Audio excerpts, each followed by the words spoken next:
क्या हुआ था? क्या मामला है बेसिकली? नवदपुर के ग्राम पंचायत है अदला और ग्राम है सरासर जो भूमियार बहुल गांव है।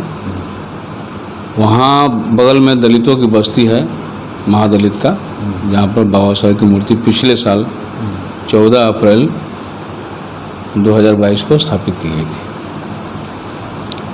15 मई को 2 बजे रात्रि में उस मूर्ति को डिमोलिश कर दिया आतताइयों ने, और गंदा जो है पानी है आहार का, उसी में तोड़ कर डाल दिया लोगों ने।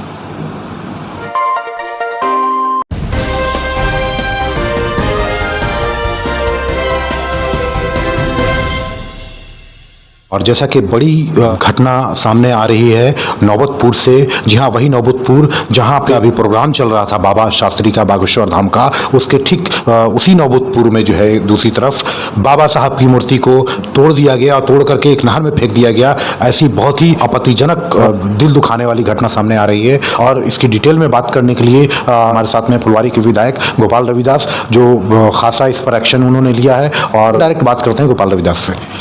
क्या हुआ था? क्या मामला है बेसिकली? नवदपुर के ग्राम पंचायत है अदला और ग्राम है सरासर जो भूमियार बहुल गांव है। और काफ़ी दबंग लोग हैं। वहाँ बगल में दलितों की बस्ती है महादलित का, जहाँ पर बाबा साहेब की मूर्ति पिछले साल 14 अप्रैल 2022 को स्थापित की गई थी। 15 मई को 2 बजे रात्रि में उस मूर्ति को डिमोलिश कर दिया आतताइयों ने, और गंदा जो है पानी है आहार का, उसी में तोड़ कर डाल दिया लोगों ने। ये कब की घटना है? ये 15 के 2 बजे रात की घटना है। अच्छा।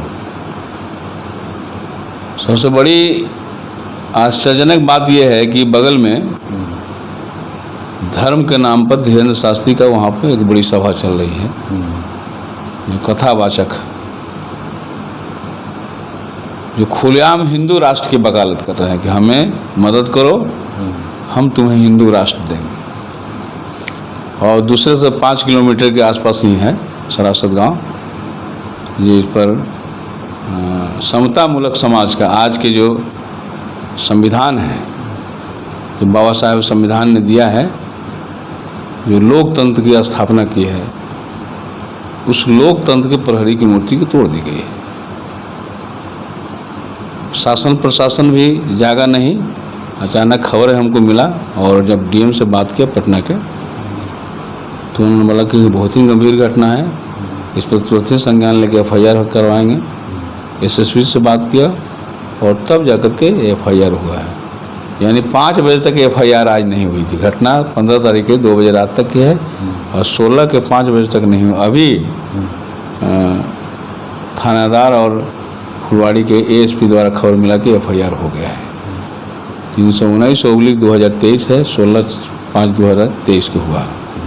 यानी ठीक है, लगभग 30 घंटा के बाद जो है FIR हो रही है। आपकी सरकार है, अभी भी इतना लेट? बाबा साहब के नाम पे वोट लेती हैं सारी पार्टियां, और बाबा साहब के विचारों पे चलने का दम भरती हैं, तो केस दर्ज करने में भी इतना टाइम? हाँ, निश्चित रूप से हमारी महागठबंधन की सरकार है। सरकारें बदल गई है, लेकिन चरित्र नहीं बदला है। जो शासन प्रशासन में जो लोग हैं वो पुराने ही लोग हैं, और सब लोग वही लोग हैं। आपने देखा कि फुलवाड़ी की यहाँ मुस्लिम नौजवानों को आतंकवादी के नाम पर जेल में बंद रखा है, और कहा कि 2047 का इस्लामिक राष्ट्र का मिशन है। तो किताब में लिखा हुआ इस्लामिक राष्ट्र का मिशन है, और यहाँ खुलेआम पटना के गांधी मैदान में पटना में आकर के जो है धर्म के नाम पर जो हिंदू मुस्लिम एकता को तोड़ने के काम कर रहा है, उन्माद पैदा करने का काम कर रहा है कि बल हमको साथ दो, हम हिंदू राष्ट्र देंगे। तो ऐसे लोगों को गिरफ्तारी होना चाहिए, जेल की सलाखों में बंद होना चाहिए। तो अभी तक खुला हुआ है। और उसके आड़ में कुल मिला के कहिए कि मिशन 2024 है। नरेंद्र मोदी को तिकड़ी कैसे लगाया जाए। 2014 में झांसा दे के नौजवानों को वोट लिया, 2019 में पुलवामा की घटना के बाद जो वोट लिया गया, जनभावना को ठेस पहुंचा करके, और अवसर की तलाश से वहाँ लोगों ने वोट डाल दिया। और 2024 में उनके पास मुद्दा नहीं है, लेकिन छटपटाहट है हिंदू राष्ट्र स्थापित करने का।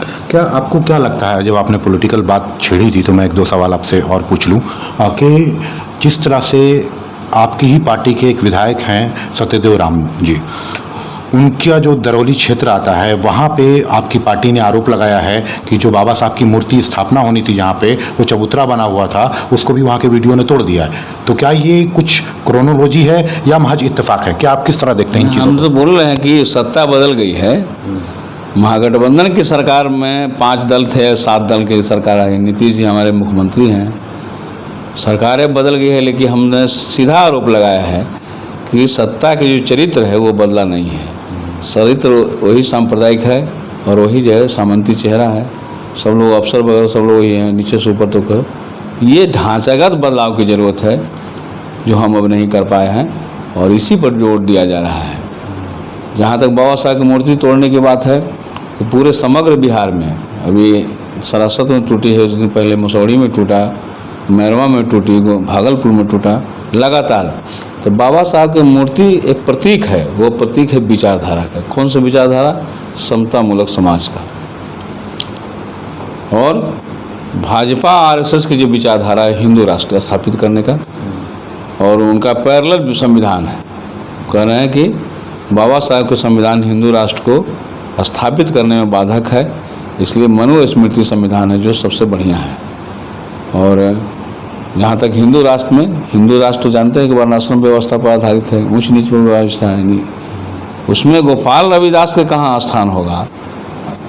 जो महिलाएं हैं, जो लगातार मेहनत करके एक सशक्तिकरण की दिशा में बढ़ रही है, उनका स्थान 2m दर्जे को होगा।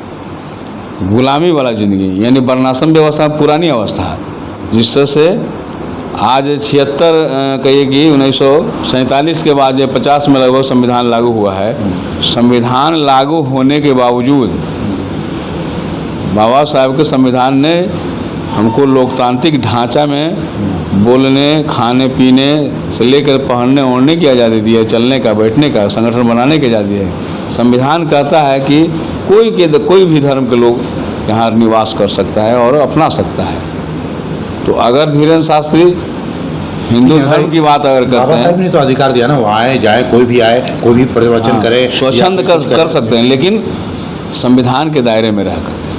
वो सीधा संविधान कहाँ इजाज़त है कि हिंदू राष्ट्र की स्थापना? संविधान तो कहता है कि सर्वधर्म स्वभाव, सभी धर्म के लोग निवास कर सकते हैं, सभी धर्म के लोग प्रवचन कर सकते हैं। लेकिन उनका कह रहा है कि हमको मदद करो, साथ दो, हम हिंदू राष्ट्र देंगे। हिंदू राष्ट्र का मतलब क्या है? फिर से वो पुराने युग में हिंदू राष्ट्र का मतलब वर्ण व्यवस्था आप बता रहे हैं। पुरानी व्यवस्था में जाना, जहाँ पर गोपाल रविदास को पीठ में खगड़ा बांध दिया जाता, तार के पत्ता, और आगे लगनी बांध दिया जाता था, और गला में घंटी। गली में गुजरेगा तो समझे कि बैल आ रहा है, बैल के समान हमको समझा जाता था। जानवर से बदतर स्थिति है। लेकिन बाबा साहब के संविधान ने हमको जीना सिखाया और बेहतर जीने। आज बाबा साहब का संविधान अगर नहीं होता तो बिहार विधानसभा में लोग गोपाल रविदास नहीं जाता। अब क्या आप मांग करेंगे अपनी सरकार से कि जो दोषी हैं वो सीसीटीवी होगा वहाँ पे, तो जांच का विषय है कि किसी पे भी आप आरोप ऐसे तो नहीं लगाया जा सकता कि पुलिस जांच करेगी कि किसने इस तरह की घिनौनी हरकत की है, गिरी हुई हरकत की है। क्योंकि हमेशा देखने में आता है कभी मज़ारों पे अटैक होता है और दूसरा बाबा साहब की मूर्ति पे अटैक होता है, तीसरा और किसी चीज़ पे अटैक क्यों नहीं दिखता है और ऐसी खबरें क्यों नहीं आती है अगर मीडिया पे आधारित बात की जाए ज़्यादातर तो?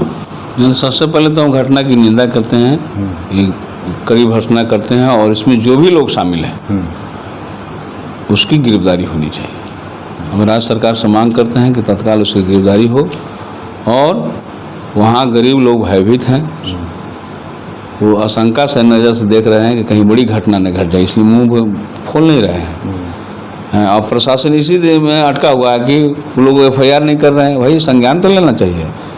तो घटना के आधार पर संज्ञान ली गई है और FIR दर्ज किया गया है, और हमारी मांग है कि राज्य सरकार सबसे जल्द से जल्द उन अपराधियों को खोज निकाले, गिरफ्तार करे।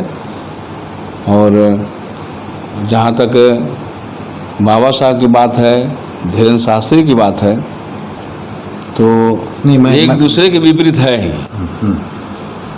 हिंदू राष्ट्र के विरोधी हैं बाबा साहब, फिर से गुलाम बनाने की तैयारी चल रहा है और इसके पीछे मकसद है 2024 का चुनाव। तो क्या आप बिहार को प्रयोगशाला देख रहे हैं कि एक राजनीतिक प्रयोगशाला, पहले फुलवारी शरीफ, फिर अभी इस तरह की चीज़ें, बाबा साहब की मूर्ति को तोड़ना, क्या ये एक राजनीतिक प्रयोगशाला बिहार अब बनने वाला है? भाजपा आरएसएस की कोशिश है कि बिहार को सांप्रदायिकता के कब्रगाह बनावे, है ना, सांप्रदायिकता का अड्डा बना दे, प्रयोग स्थली बना दे, और इसलिए नारा दे रहे हैं कि यहाँ पर गुजरात मॉडल स्थापित करेंगे। लेकिन बिहार का अपना मॉडल रहा है जो प्रतिरोध कर रहा है, संघर्ष कर रहा है। तो यहाँ की जनता सजग है और सजगता को दिखाया है कि भारतीय जनता पार्टी एनडीए शासन व्यवस्था में जो हिंदू राष्ट्र के एजेंडा स्थापित कर रही थी, उसके खिलाफ चैलेंज को स्वीकार किया और सरकार को अंत भागना पड़ा। 6 महीना के अंदर बड़ी बेचैनी है कि नरेंद्र मोदी के घोड़ा कोई नहीं रोकने वाला था, लेकिन बिहार ने रोक लिया। बिहार ने एक संदेश दिया पूरे राष्ट्र को कि भ्रष्टाचार के खिलाफ जो मुद्दे हैं, महंगाई के जो मुद्दे हैं, करोड़ों बेरोजगार लोग हैं, इसके खिलाफ नहीं बोल रहे हैं, बोले हिंदू राष्ट्र की जागरण के बारे में। तो क्या हिंदू राष्ट्र के भजन करने से रोजगार मिलेगा? न तो पढ़ाई लिखाई होगी, न रोजगार मिलेगा। धर्मांतरण हो सकता है, कभी इनका एजेंडा रहता है गाय गोबर, हिंदुस्तान पाकिस्तान, इनके पास 24 का कोई सटीक एजेंडा नहीं है। तो खोज तलाश रहे हैं कि वो पुरानी एजेंडा पर फिर से चुनाव लड़े, लेकिन पुरानी एजेंडा खारिज हो गया है। हाल के कर्नाटक चुनाव देख रहे हैं, लोगों ने खारिज कर दिया। ये जो मूर्ति वहाँ पे बाबा साहब की अब बिल्कुल छत हो गई है, लोगों ने, जैसा कि आपने बताया, कि फेंक दिया गया वहाँ पे, वहाँ से हटा करके, तो क्या उस मूर्ति को दोबारा स्थापना की भी आप मांग करते हैं या क्या है आगे का क्या? हाँ, निश्चित रूप से वो मूर्ति वहाँ पुनर्स्थापित होना चाहिए। और प्रशासन के लोगों ने कहा है कि हम मूर्ति बना देंगे। हमने कहा कि आज रोकिए, हम आते हैं, सरासत में मेरा दौरा है, देखेंगे, उसके बाद ही मूर्ति स्थापित। मूर्ति तो बनना ही चाहिए। आप जाएंगे सरासत? हाँ, कल दौरा होगा मेरा सरासत में 11 बजे, और अभी हम एएसपी को भी खबर कर दिया कि हम वहाँ जाएंगे, अपना कानून व्यवस्था बनाए रखिए, वहाँ जाएंगे। और जाने के बाद वहाँ लोग प्रतिरोध भी करेंगे घटना के खिलाफ में आवाज़ उठाएंगे, नाराबाजी भी करेंगे और नुक्कड़ सभा भी होगी। चलिए, बहुत बहुत धन्यवाद न्यूज़ 4 से बात करने के लिए। धन्यवाद। तो जैसा कि आपने देखा, ये थे फुलवारी विधायक गोपाल रविदास। ये गरीबों की, वंचितों की, माइनॉरिटीज़ की लगातार ये आवाज़ उठाते रहे हैं। ये आज भी आगे आए। लेकिन सबसे बड़ी चीज़ है कि इस तरह की घटनाएं होती ही क्यों हैं, क्यों होने ही दिया जाता है इन चीज़ों को, जिससे आपसी मतभेद बढ़े, सामाजिक मतभेद बढ़े। जो लोग बाबा साहब के नाम पर वोट लेते हैं, सवाल उनसे ही बनता है कि आपकी हर जहाँ पे 4 लोग जमा होते हैं, वहाँ पे सीआईडी को पहले से पता चल जाता है, तो पहले से एक्शन में क्यों नहीं आती हैं सरकारें? और इतनी बड़ी घटना हो जाती है जिससे माहौल ख़राब हो सकता है, जिससे आपसे भाईचारा टूट सकता है। और दूसरी चीज़, बाबा साहब की मूर्ति पे अटैक, ये भारत की आत्मा पे अटैक है। बहुत बहुत धन्यवाद। न्यूज़ 4 देखते रहिए। एस.एस. सथर, पटना, बिहार।